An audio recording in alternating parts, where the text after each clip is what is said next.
अस्सलाम वालेकुम everyone. Congratulations if you are expecting और आप एक्सपेक्ट कर रहे हैं तभी मेरी वीडियो देख रहे हैं and you are in first trimester of your pregnancy. This is a very new topic for me और अगर आप एक्सपेक्ट नहीं कर रहे फिर भी मेरी वीडियो देख रहे हैं तो I love you for that. कुछ ऐसी चीज़ें जो मैंने एक्सपीरियंस की हैं पर्सनली दैट आई थॉट कि मैं आप लोगों से डिस्कस करूं। सारी न्यू मॉमीज़ जो फर्स्ट ट्राइमेस्टर में है सबके लिए वो हेल्पफुल हो, बिकॉज़ मैं भी this was my first experience and it went well अल्हम्दुलिल्लाह। तो मैंने सोचा कुछ ऐसे डूज़ एंड डोंट्स, प्रिकॉशंस और क्या ऐसी चीज़ें करनी चाहिए वो मैं आप लोगों से शेयर करती हूँ। सबसे पहले तो मैं आपको बता देती हूँ कि दिस फेज़ ऑफ प्रेगनेंसी जो होती है इसमें 3 ट्राइमेस्टर्स होते हैं, first trimester, second trimester and third trimester. अगर मुझे सांस चढ़े तो forgive me for that, because मुझे बार बार सांस चढ़ जाता है, दैट्स नॉर्मल। सो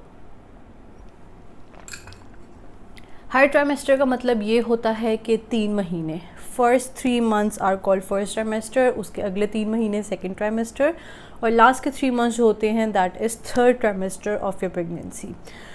कुछ पॉइंटर्स मैंने लिखे हुए हैं जो मैं आप लोगों को बता देती हूँ, आप लोगों से शेयर कर लेती हूँ। सबसे पहली बात तो ये कि अगर तो आपका मतलब आपको कंफर्म हो गया that you are expecting, visit doctor as soon as possible. सबसे पहले तो डॉक्टर पे विज़िट करें, कोई अच्छा डॉक्टर जो आपको लगता है कि आप थ्रू आउट अपनी प्रेगनेंसी के कंसल्ट करते रहेंगे, उसी के पास एक दफ़ा उसी के पास जाएं शुरू से।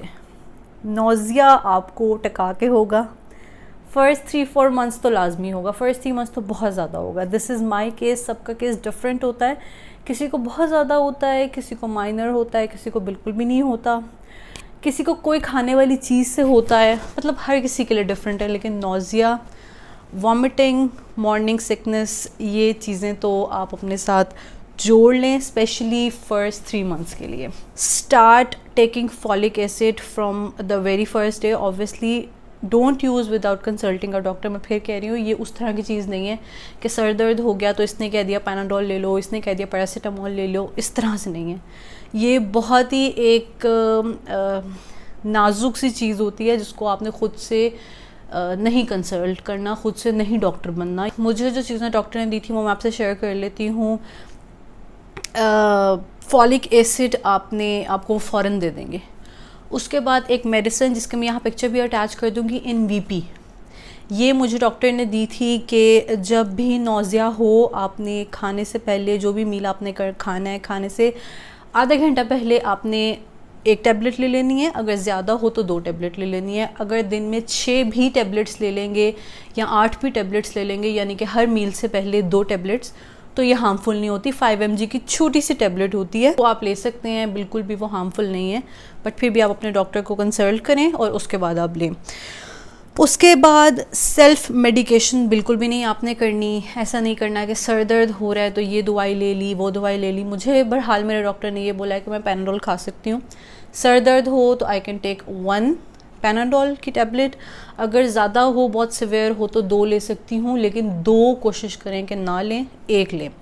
और कोई और मेडिसिन जिस तरह कि कमर में दर्द हो रहा है या फिर कुछ और हो रहा है तो आपने पॉन्स्टोन फोर्ट ले लिया, कोई और ले लिया, ख़ुद से मेडिसिन ना लें। अपने डॉक्टर का नंबर अपने पास रखें, सेव रखें। जो भी आपने चीज़ पूछनी है आप उनसे पूछें, या जब आपका चेकअप है, रेगुलर चेकअप के लिए आप जाते हैं तो तब चीज़ें लिख के रख लिया करें। मैं क्या करती थी, अपने मोबाइल के नोट्स में चीज़ें लिख के रख लेती थी और जब मैं डॉक्टर पे जाती थी तो मैं तसल्ली से उनसे फिर पूछती थी, डॉक्टर साहब मुझे ये बताएं, अवॉइड कैट लिटर। अगर आपके पास कैट है, जैसे कि आपको पता है कि हमारे पास कैट है हमारे घर में, तो जो उसका लिटर होता है कोशिश करें कि आप उसको साफ़ ना करें, बिकॉज़ उसमें इन्फेक्शन होता है तो वो हार्मफुल हो सकता है आपके लिए या आपके बेबी के लिए, तो वो आप अवॉइड करें। और अगर आपने करना है तो आप मास्क पहने और ग्लव्स पहने। मॉर्निंग सिकनेस वो बिल्कुल नॉर्मल है फर्स्ट ट्राइमेस्टर में, कई लोगों की सेकंड में भी रहती है, थर्ड में भी रहती है, लेकिन फ़र्स्ट में तो बहुत कॉमन है। 99.9% जो एक्सपेक्टिंग वुमेन हैं या मॉमीज़ टू बी हैं उनको लाजमी मॉर्निंग सिकनेस होती है। कई 100 में से 1 लकी होंगे जिनको नहीं होती होगी, लेकिन सबको होती है। मेरे केस में भी मुझे रगा के मॉर्निंग सिकनेस होती थी। और मुझे याद है फर्स्ट 3 मंथ्स में आई वॉज ऑन रस, सुबह दोपहर शाम चाय रस चाय रस चाय रस, सारे खा रहे हैं, हांडी खा रहे हैं, बिरयानी खा रहे हैं, ये खा रहे हैं, वो खा रहे हैं। तो मैं सुबह दोपहर शाम चाय रस खाती थी, वो भी 2 INVP पहले खाती थी, फिर चाय रस। और मुझे याद है कई दफ़ा तो चाय का लास्ट सिप, आखिरी घूंट में यहाँ पे मेरे होता था और सारा कुछ निकल जाता था। स्मेल का बहुत मसला होता है, घर में खाना पक रहा है, अदरक लहसुन का पेस्ट जो आप डालती हैं खाने में, वो जब डलता है उसकी स्मेल, उससे आपको एकदम से वॉमिट आ जाती है। परफ्यूम कमरे में कोई लगाए, हस्बैंड परफ्यूम लगाए, उसकी स्मेल, आपके रूम फ्रेशनर लगा हुआ है उसकी स्मेल, बाथरूम में अगर आपने कोई स्प्रे कर दिया या शैम्पू की उसकी स्मेल, मुझे हर स्मेल से मसला होता था। मुझे लगता था ना मैं कभी परफ्यूम लगा सकूँगी। मतलब वो फेज़ जो होता है ना, वो आपको ऐसा लगता है कि पता नहीं आप कहाँ पे आ गए हो और पता नहीं आप वापस जा सकते हो कि नहीं। तो वो इतना मुश्किल होता था, लेकिन अल्हम्दुलिल्लाह मुझे पता भी नहीं चला। एक चीज़ है जो आपका हेल्प आपको कर सकती है, दैट इज़ जिंजर। सादा जो जिंजर होता है प्योर, आप क्या कर सकते हैं, आप जिंजर टी ले सकते हैं, आप जिंजर लॉजेंजेस ले सकते हैं। वो किसी किसी के लिए किसी किसी के केस में चल जाता है, मेरे केस में तो नहीं चला था, लेकिन आप लोग ट्राई कर सकते हैं। ठीक है, वॉक करनी नहीं छोड़नी। जो लोग ये कहते हैं कि बस भाई अब एक्सपेक्ट कर रहे हैं तो लेटे रहो लेटे रहो लेटे रहो, ऐसा नहीं होता। आपने काम भी करना है, आपने वॉक करनी है, आपने अपना एक्टिव रहना है, अपने आप को एक्टिव रखना है। जितना आप एक्टिव रहेंगे उतनी आपकी प्रेगनेंसी हेल्दी होगी। जो बंदा सुस्त हो जाता है ना, उससे फिर भाई कुछ भी नहीं होता। सुस्त होंगे, आपका वेट भी गेन होगा फजूल का, और कोई फ़ायदा भी नहीं। कोशिश करें कि 5 से 10 मिनट चक्कर लगा लें, स्लोली बेशक लगा लें, लेकिन थोड़ी सी वॉक कर लें। उसके बाद फर्स्ट ट्राइमेस्टर में दिस इज़ कॉमन कि आपका वेट गेन होने की बजाय लूज़ होता है। जो वेट गेन होना स्टार्ट होता है वो 5th मंथ से स्टार्ट होता है। फर्स्ट 3 मंथ्स में आपका वेट गिरता है।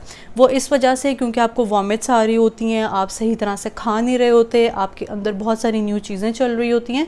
सो वेट लूज़ करना नॉर्मल चीज़ है, उसमें परेशान होने की ज़रूरत नहीं है। ठीक है, और रेस्ट करें, वॉक करें, लेकिन रेस्ट भी करें। अगर आपको ऐसा लग रहा है कि आप थक रहे हैं, कुछ आप करते हैं तो आप एकदम से थक जाते हैं, तो कोई ऐसा मसला नहीं है, ऐसा होता है।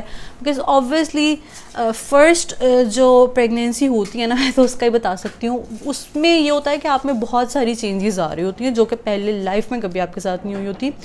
तो उसमें अगर आप में थोड़ा सा अपने आप को रेस्टलेस फील करें, बैक में पेन हो रही है या थक जाते हैं या सांस चढ़ जाता है, जैसे कि अभी मेरा माशाल्लाह 3rd ट्राइमेस्टर है, लेकिन अभी भी मुझे एकदम से सांस चढ़ जाता है। मैं जब ज़्यादा काम करूं तो मैं थक जाती हूँ। डिवाइड कर लें चीज़ों को, अगर आपके सर पे चीज़ें हैं आपने करना है, एक दिन में एक करें, दूसरे दिन में दूसरी करें, और इस तरह से। कुछ इसमें से मेडिसिन आपको मैं बता देती हूँ जो मुझे डॉक्टर ने दी थी। फर्स्ट कंसल्टेंसी मेरी जो थी वो किसी और डॉक्टर से थी, उसके बाद भी मुझे सेटिस्फैक्शन नहीं हुई तो मैंने अपना डॉक्टर चेंज कर लिया था।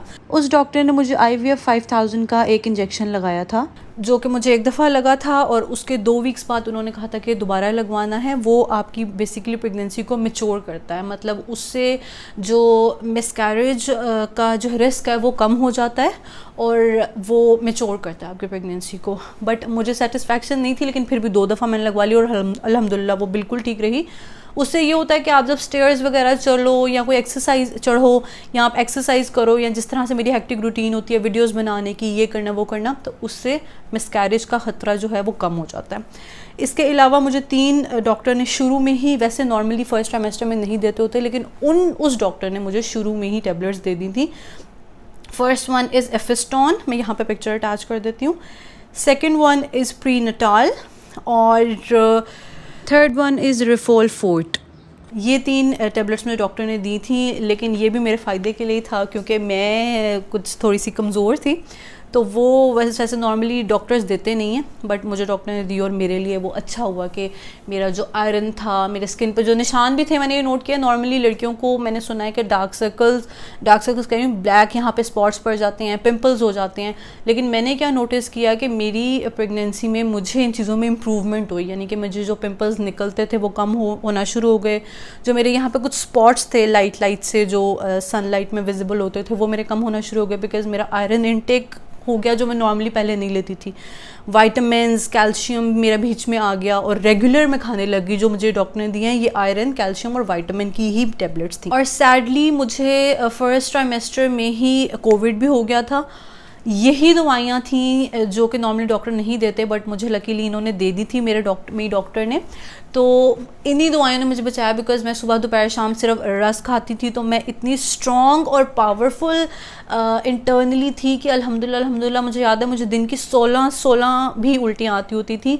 उसके बाद भी डॉक्टर ने कहा था जब आपको इतनी ज़्यादा वॉमिट्स आएँ और आपको लगे कि आपका बीपी लो हो रहा है, आप गिर रहे हो, तो आपने फ़ौरन इमरजेंसी में आ जाना है। लेकिन मेरे केस में ऐसा एक दफ़ा भी नहीं हुआ। वॉमिट्स करके भी मुझे लगता था ऐसे कि मेरे में थोड़ी सी एनर्जी है, मैं अभी कुछ खाऊंगी तो मैं ठीक हो जाऊँ। डॉक्टर्स आपको देते हैं तीसरे चौथे पाँचवें महीने, जब बेबी का वेट गेन हो रहा था और आप कहते हो कि बेबी को ज़्यादा लग रहा है, मदर को नहीं लग रहा, तो फिर डॉक्टर आपको कैल्शियम आयरन विटामिन देते हैं। बट मुझे मेरी पिछली वाली डॉक्टर ने शुरू से दिया हुआ था, तो वो अल्हम्दुलिल्लाह कोविड के दिनों में भी उसने मेरे लिए मुझे हेल्प किया। और पूरे घर में सबसे ज़्यादा लेस सिम्टम्स जिसके थे वो मेरे थे, बाकी सबको काफ़ी ज़्यादा लाइक सिवियर, मेरे से ज़्यादा सिवियर था। बट मैं एक्सपेक्ट करी थी, और तब भी मेरा इतना सिवियर नहीं था अल्हम्दुलिल्लाह जितना बाकियों का था। कोशिश करें कि जब आप अपने बेड से या किसी चीज़ से उठें, सोफ़े से उठें या आप लेटे हों, तो किसी चीज़ की मदद से उठें, लाइक कहीं पे हाथ रख के फिर उठें, एकदम से ना उठ जाएं, क्योंकि बस वो आपकी मैच्योर हो रही होती है प्रेगनेंसी, तो जितना आप उसको केयरफुली लेके चलें उतना अच्छा है। और स्टेयर्स चढ़े हैं तो मेरा रूम क्योंकि ऊपर है, ऐसा कुछ भी नहीं है जो आंटियाँ कहती हैं कि नहीं सीढ़ियाँ नहीं चढ़नी शुरू में, ये नहीं करना वो नहीं करना, ऐसा कुछ भी नहीं है। मेरा रूम ऊपर है, मैं डेली बेसिस पे स्टेयर्स चढ़ती थी, कुछ भी नहीं होता। लेकिन ये है कि हाँ, आपको थोड़ा सा एहतियात करनी होती है, थोड़ा सा केयरफुली चढ़ना होता है। वो जो होता था ना ऐसे वो चीज़ ना करें, आप केयरफुली कर लें, एंड दैट्स इट। मेरे ख्याल से कि मैंने काफ़ी चीज़ें कवर कर ली हैं जो मेरे साथ हुई थी। खाना, हाँ, खाने की बात अगर मैं आपको बताऊँ क्या खाना है क्या नहीं, फ्रूट्स का इंटेक ज़्यादा से ज़्यादा करें, वेजिटेबल्स खाएं, स्मॉल पोर्शंस में खाएं, ज़्यादा नहीं खाना, एक सुबह दोपहर शाम ना खाएं। थोड़ा सा खाया, फिर ब्रेक ले ली, फिर 2 घंटे बाद थोड़ा सा खाया। मुझे डॉक्टर कहता था अगर आपको वॉमिट आ रही है ना, तो आप हर 2 घंटे बाद खाएं। इससे क्या होगा कि अगर आपको वॉमिट आएगी भी तो उस टाइम आएगी, हो सकता है नेक्स्ट टाइम ना आए। डिफरेंट चीज़ें ट्राई करें, डिफरेंट चीज़ें खा के देखें, हेल्दी चीज़ें खाएं। और जो आपने चीज़ नहीं खानी, वो मैंने सुना है कि पाइनएप्पल नहीं खाना चाहिए ज़्यादा, ये मैंने सुना है। अब आई डोंट नो ये कितना ठीक है कितना नहीं। मैंने पूरे अपने इसमें प्रेगनेंसी के फेज़ में मैंने एक दफ़ा पाइनएप्पल मंगवाया था, और उसके बाद फिर मैंने उसको सर्च किया था, तो मैंने सुना था कि नहीं खाना चाहिए, तो फिर मैंने नहीं खाया। चीज़ ज़्यादा नहीं खानी चाहिए, ऐसा नहीं है कि बिल्कुल भी नहीं, खा सकते हैं लेकिन बहुत ज़्यादा नहीं। जो फ्रूट्स खाएं, जूसेस लें, शेक्स लें, जो सीजनल फ्रूट है वो बहुत ज़्यादा खाएं। मिल्क और जो मिल्क वाले प्रोडक्ट्स हैं उनका इंटेक ज़्यादा लें, जैसे कि दूध जामे शीरी पी लें अगर आपको पसंद है, मैंगो का मौसम है मैंगो शेक पी लें, स्ट्रॉबेरी शेक पी सकते हैं, बनाना शेक पी सकते हैं, बनाना खाएँ, बनाना में आयरन होता है। और इसके अलावा बस जंक फूड जो है वो जितना ज़्यादा अवॉइड कर सकते हैं जंक फूड अवॉइड करें। ड्रिंक्स ना पिएं, ड्रिंक्स में कोई भी उसका कोई फ़ायदा है ही नहीं।